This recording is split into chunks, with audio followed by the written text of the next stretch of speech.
사실 그대로 말할 것을 맹세합니다. 기본적인 자료들이 제출되지 않고 있습니다. 선행돼야 되는 것이 자료 제출. 네, 최대한 노력하겠습니다. 병무청에서 중점 관리 대상 질환을 갈 의사가 많지 않았다. 치료를 위해서 노력을 했었고요. 그 이듬해에는 뇌하수체 종양이 발견돼서 홍보성 또는 찬양성 기사를 쓰고 있었습니다. 언론 자유운동에 끼어들지도 못할 그 정도로 어린 기자였습니다.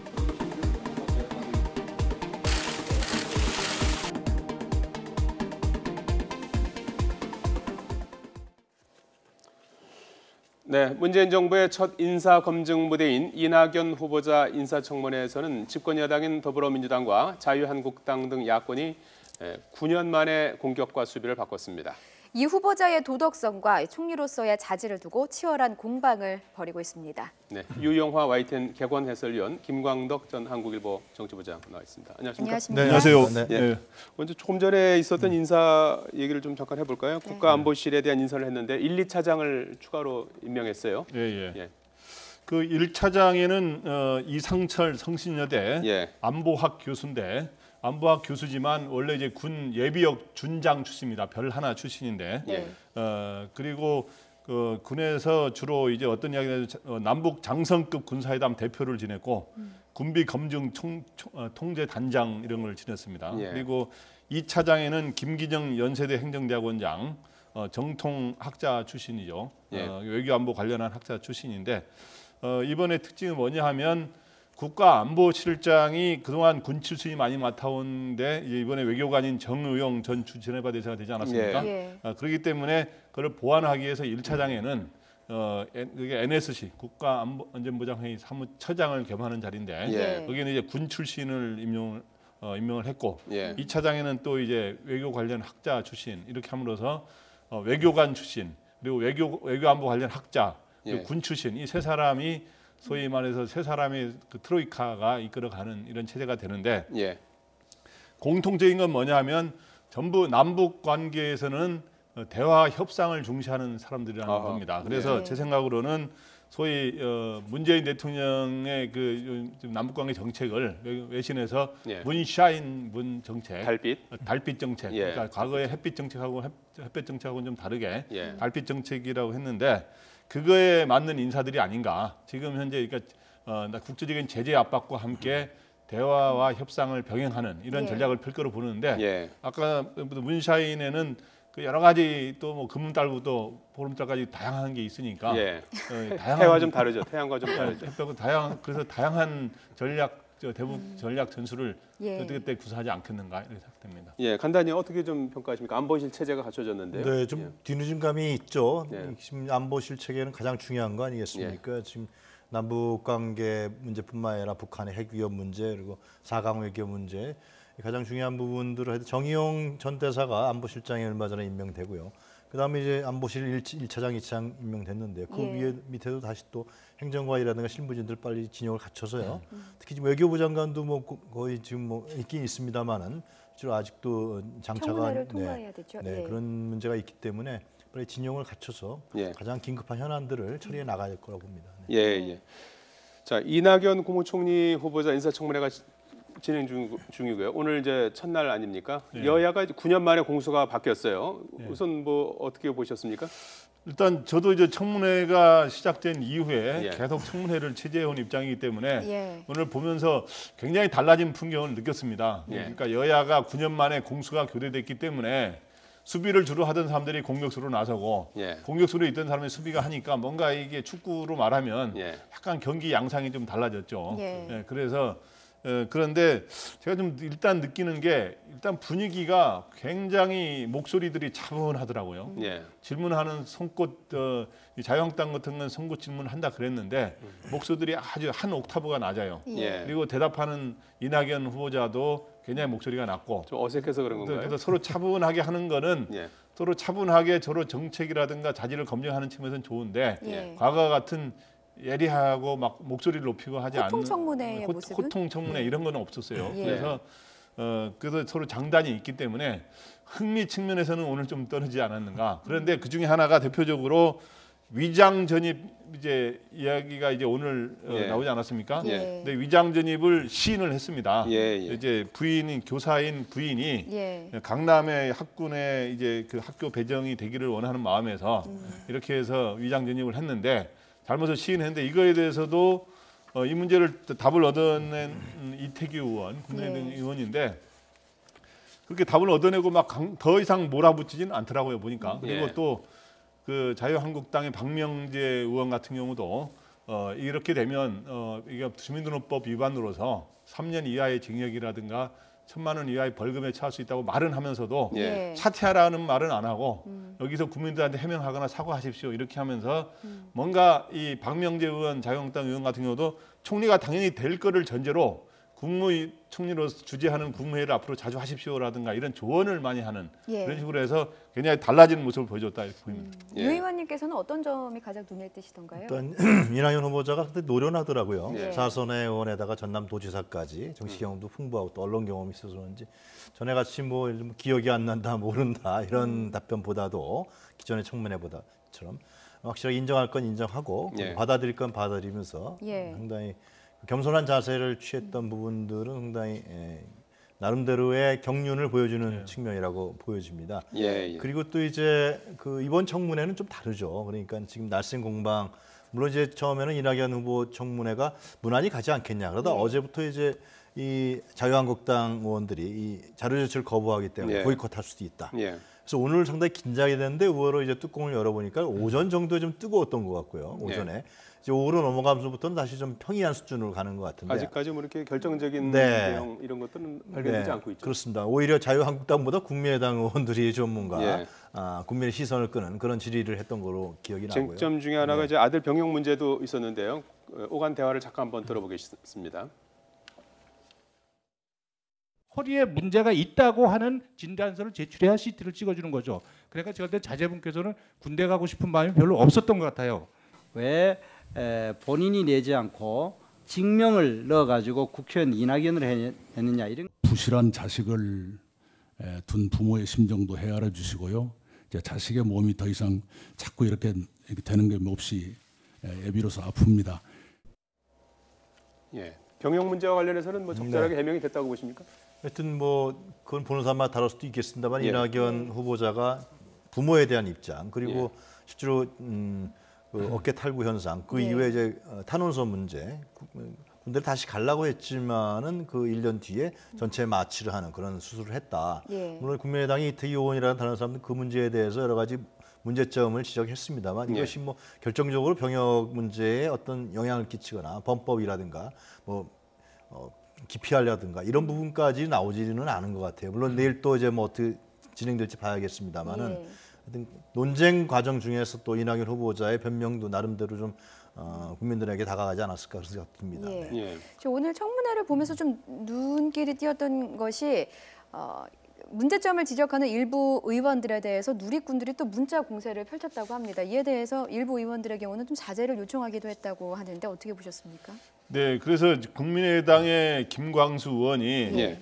전화에 불이 날 정도 굉장히 뜨거울 정도로 예. 문자 폭탄이 많이 왔다. 네. 그러면서 그거의 문제를 소위 문재인 대통령 대선 때 지지자들이 그런 거 아니냐 예. 이런 문제 제기를 했는데 자유한국당의 경대소 의원의 경우도 누리꾼들이 문자를 상당히 그래서 이거 보냈다고 하나를 먼저 설명하자면 예. 김광수 의원이 이 문제를 본격적으로 거론했는데 김광수 예. 의원은 당신은 군대 갔다 왔느냐 이렇게 하는 그 문제 내용도 있었는데 예. 나는 감옥에도 갔다 오고 군대도 31개월 갔다 왔다. 그런데 나한테 이런 문자 폭탄이 왔다. 이렇게 한 거에 대해서는 이런 식으로 해서 지나치게 이렇게 청문위원들한테 문제 제기를 하는 이런 태도는 좀 지양을 해야 될 것 같고요. 예. 그 과정에서 이제 경대수 자유한국당 의원의 아들 장남이 아마 군대를 안 간 모양이에요. 예. 안 가고 아마 질병으로 면제되는데 과연 무슨 질병으로 군대를 안 갔느냐 하면서 이렇게 문제 제기를 했는데 오히려 이게 청문위원이 이걸 손꼽 질문을 해야 될 청문위원이 아들이 군대가 안 가는 일이 뭐 그게 과연 합법적인 건지 불법적인 건지는 아주 좀 더 이상 규명해봐야겠습니다만은 예. 이러다 보니까 이제 경대수 의원 같은 경우는 좀 이 공격하기가 좀 부담스러운 측면이 있죠. 그래서 어떻든 이런 측면에서 이런 여러 가지 네티즌들이 이런 거를 서로 밝혀내고 청문위원회 문제를 밝혀내고 하는 긍정적 측면도 있습니다만은 여기서 무조건 청문위원들한테 또 공격을 하고 하는 이런 것들은 또 지양을 하는 게 좋지 않은가 이렇게 생각이 됩니다. 예. 앞서도 잠깐 언급했습니다만 이제 과거 기자 시절에 전두환 찬양 기사 지적 그리고 이제 위장 전입 문제에 대해서는 이제 인정하고 이제 사과하게 되는데 그 내용을 잠깐 들어보시겠습니다. 그리고 아무리 인용이라고 하지만 이날의 위대한 영도자라는 표현들도 계속적으로 나옵니다. 그 당시에 저는 견습에서 막 떨어진 아주 햇병아리 기자여서 그 후보자 배우자께서 그 1989년 3월 달부터 12월 달까지 그 강남구 논현동에서 실제 거주한 곳이 맞습니까? 실제 거주하지 않았습니다. 강남교육청 소속 학교로 배정받기 위해서 위장 전입을 하신 거죠. 그러니까 그죠? 네. 예. 예. 자, 이어서 좀 얘기를 녹취 하나만 더 듣고 가겠습니다. 지금 재산 신고가 허위로 됐다면서 공직선거법 위반 의혹에 대해서도 좀 문제를 제기를 받았거든요. 이 녹취까지 들어보고 이어서 이야기 나눠보겠습니다. 전남지사 출마하기 위해서 국회의원 사퇴 후에 이제 재산 내역하고 그다음에 전남지사로 당선된 후에 재산 내역 차이입니다. 이제 불과 2달 사이에 7천여만 원이 사인간 채무가 변제가 됐습니다. 그러면은 어떤 돈으로 저 7천만 원을 채무를 변제를 하신 건지 간단하게 말씀해 주십시오. 뭐 제 월급이라든가 그런 것이었지 않나 싶습니다. 엄격하게 따지면은 공직자윤리법 위반입니다. 인정하세요? 2010년 예. 네. 오늘 뭐 이제 청문위원들이 정당별로도 약간씩 좀 입장이 좀 달랐던 것 같아요. 국민의당 같은 경우에는 뭐 이낙연 후보자에 대해서 좀 어떻게 이제 독하게 또는 뭐 약간은 좀 이렇게 너무 이렇게 또 부드럽게 할 수도 없고 그런 약간 모습을 보여준 것 같아요. 예, 국민의당이 이제 아무래도 이제 지금 민주당의 이낙연 후보자가 전남 출신이고요. 예. 그러니까 의외로 우호적이지 않겠냐 그랬는데 의외로 지금 김광수 의원하고 이태기 의원이 좀 날카로운 질문을 했죠. 저것이 오전에 좀 반향을 일으킨 질문이었던 것 같아요. 결국은 같이 동아일보 기자 시절에 전두환 전 대통령에 대해서 찬양하는 듯한 글을 썼다라는 문제. 물론 이제 이낙연 후보자는 초년병 시절이었기 때문에 자기 자신의 어떤 의지는 아니었다. 뭐 그런 식으로 애들로서 답변을 했습니다만은 그것은 좀 호남 정서하고 배치되는 측면이 있었던 것이죠. 위장 전입에 대해서는 순수히 인정해 버렸어요. 그냥요. 그걸 뭐 아니다, 뭐 기억이 안 난다, 잘 모르겠다 그런 게 아니고요. 그래서 이 문제 위장 전입 부분에서 인정한 부분이라 또 하나 지금 이제 그 녹취가 나왔습니다만은 공직자윤리법 문제라든가 공직선거법 위반에 대한 문제 이런 부분들이 결국은 지금 이낙연 후보자 청문회 부분에서 청문위원들이 끌어낸 하나의 중요한 토픽 중에 하나겠죠. 과연 이런 부분들이 이제 내일 가서 어떻게 이제 전개될 것인지 또 이런 부분들이 결국 국민 여론에 어떻게 반향을 미칠 것인지 이런 게 중요할 것 같은데요. 이런 특수한 점이 있는 것 같습니다. 그러니까 청문회가 좀 뜨겁게 달아오르지 않은 이유는 이것이 국정공백이 오랫동안 진행됐었고요. 빨리 국정을 정상화시켜야 된다는 문제, 또 새로운 대통령이 지금 상당히 국민 여론 지지가 높다는 문제, 그 속에서 국무총리 후보자가 뭐 국무총리를 할 만한 아주 결격적인 사유가 없다 그러면은 해줘야 되는 거 아니냐, 뭐 그런 여론이 있는 건 사실입니다. 아마 그런 부분들을 야당 의원들이 상당히 좀 어느 정도 의식하고 있지 않냐 그런 생각이 듭니다. 그 부분에서 바른정당의 경우는 후보자의 인격을 신뢰한다면서 사실 그 도덕성 문제보다는 정책 검증에 좀 집중하는 모습이었거든요. 근데 사실은 바른정당하고 지금 국민의당은 대국적 견지에서는 총리 인준에 대해서 협력한다는 그런 입장을 표명한 바가 있어요. 그래서 바른정당은 오늘 보면은 좀 차별화해서 주로 정책 질의에 중점을 두는 거라서 예를 들어서 비정규직 문제 이런 것들을 어떻게 하느냐 이런 질문을 했고요. 아까 다른 당도 얘기하자면 국민의당은 아까 김광수 의원 같은 경우 지적할 것은 지적하면서도 같은 국민의당에는 호남 출신 의원들이 많지 않습니까? 아무래도 호남 출신 총리가 된다는 거를 그렇게 방해한다는 모습으로 비치는 거는 여론의 상으로도 좋지 않기 때문에 나름대로 그러한 지역 주민들을 의식하는 게 이런 게 좀 보였고요. 자유한국당은 굉장히 손꼽 검증을 한다면서 문재인 대통령이 말한 5대 불가 고위공직 5대 불가 사유를 제시한 것 중에 4가지 의혹이 있다 이렇게 이야기하면서 했는데 오늘 그 4가지 의혹 중에서 병역 같은 경우는 지금 의혹이 규명된 건 아니지 않습니까? 그냥 의혹 제기가 된 거지. 그래서 뭐 위장전입 하나 분명하게 드러난 거 외에는 예. 그래서 송곳 검증한다 그러지만 송곳은 좀 무뎠다 이렇게 생각하고 민주당 같은 경우는 이제 처음으로 추비에 나섰는데 굉장히 민주당은 오랜만에 하느라고 예. 방어를 하느라고 좀 약간 다소 좀 어색한 측면도 좀 있었습니다. 예, 민주당 지금, 예. 의원들이 좀 태도를 바꿔야 되지 않을까 싶어요. 그러니까 예. 새로운 정부에서 개혁을 지향하는 정부에서의 첫 국무총리 청문회 아니겠습니까? 그런데 좀 뭔가 뭐 준비를 크게 안 한 것 같기도 하고 뭐 예. 국민을 대표하는 국회의원 청문위원이라기보다도 뭔가 예. 좀 변호만 하려는 입장인데 더불어- 그런 태도는 좀 바꿔야 되지 않을까 싶습니다. 한번 예. 잠깐 들어보시죠. 뭐 네. 더불어민주당 청문위원들은 공세를 좀 차단하고 또 역량을 이제 검증하는 데 초점을 맞추는 모습이었는데요. 문재인 대통령도 그렇게 공약을 하셨습니다만 광역단체장이 참여하는 이른바 제2의 국무회의를 운영하겠다, 신설하겠다 이런 입장을 밝혔습니다. 국무회의라는 명칭을 쓰기는 좀 무리고요. 중앙지방협의회 이런 이름으로 별도의 특별법을 만드는 게 필요하지 않겠는가 생각합니다. 내각에 대해서 재청권도 총리가 행사해야 된다고 보는데 총리께서는 어떻게 운영하실 생각입니까? 제 생각에는요. 제가 확신을 갖거나 또는 이쪽이 좋겠다 싶은 그런 인물이 계시면 대통령께 제안 드리는 일 그리고 마지막에는 재청을 함께 하는 일 이런 정도는 가능하다고 생각합니다. 예, 오늘 네, 청문회 첫날 예. 그 제가 좀 아까 지적한 부분인데요. 실제로 민주당 의원들이 해야 될 부분들은 이낙연 후보자라는 사람이 어떤 능력과 자질을 갖고 있는지, 예. 국무총리로서의 그 어떤 그 앞으로 해나갈 때 정말 새로운 정부에서 어떤 역할을 할 것인지 이런 부분에 대한 좀 질문을 했어야 되는 거라고 싶습니다. 예. 그래서 여당이라고 그러면 이렇게 자질과 능력이 있는 사람이니까 우리가 통과시켜야 되는 거 아니냐 이렇게 질문이 들어갔어야 되는데 오히려 뭔가 좀 변두리 질문, 확실한 변호인지도 모르겠고 그런 식의 질문이기 때문에 저는 좀 국민들 입장에서 봤을 때는 좀 실망스럽지 않았느냐. 그래서 내일은 좀 전화를 해서요. 예. 과연 이낙연 후보자가 왜 국무총리가 돼야 되는지 그 질문할 수 있는 거 아닙니까? 예. 저희 내용도 많이 알고 있을 테니까 그런 식의 좀 방향을 좀 바꿨으면 좋겠다는 생각이 듭니다. 예. 자, 국회에서 최종적으로는 이제 투표를 해야 되는 거지 않습니까? 예. 앞으로 일정이 어떻게 되는 겁니까?